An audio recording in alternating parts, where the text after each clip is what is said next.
व्यासपीठावरील सर्व मान्यवर आणि जमलेल्या माझ्या तमाम हिंदू बांधवांनो, भगिनींनो आणि मातांनो, आज मी इथे शिवरायाला वंदन करायला आलेलो आहे. कारण सुरेशजी, तुम्ही सांगितलं ती गोष्ट खरीच आहे की आज 24 डिसेंबर म्हटल्यानंतर जसं नाताळबाबाच्या पोतडीतून एक एक काही गोष्टी निघतात, तशी नाताळबाबाची पोतडी एक. पण आज मुंबईकरांसाठी केंद्र सरकारकडनं आणि महाराष्ट्र सरकारकडनं ज्या काही विकासाच्या गोष्टी जाहीर होणार आहेत त्याबद्दल त्यांनाही मी धन्यवाद देतोय. शिवरायाचं स्मारक बांधणं हे येरागबाळाचं काम नाही.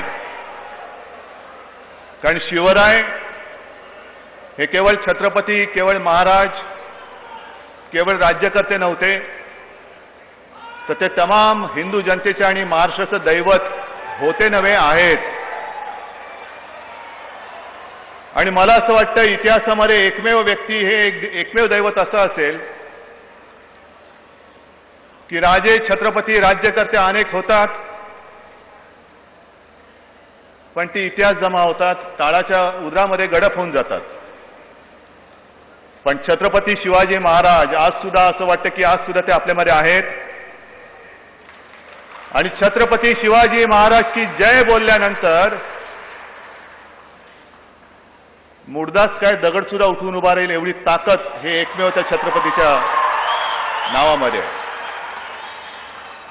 आणि हे स्मारक केवळ स्मारक असणार नाही.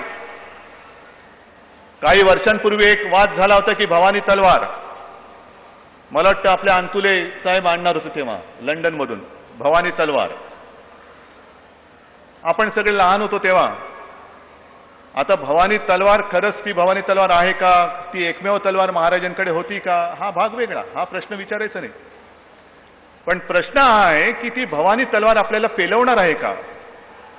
ज्या भवानी तलवारीने स्वराज्यावरती चालून येणाऱ्या दुश्मनाची खांडोळी केली, त्यातला पराक्रम जो काही आहे तो पराक्रम आपल्याला झेपणार आहे का? आपल्याला पेलवणार आहे काय? मग आपण भवानी तलवार आणण्याच्या गोष्टी केल्या पाहिजेत. आज मी गेलो होतो, ते सगळं बघितलं.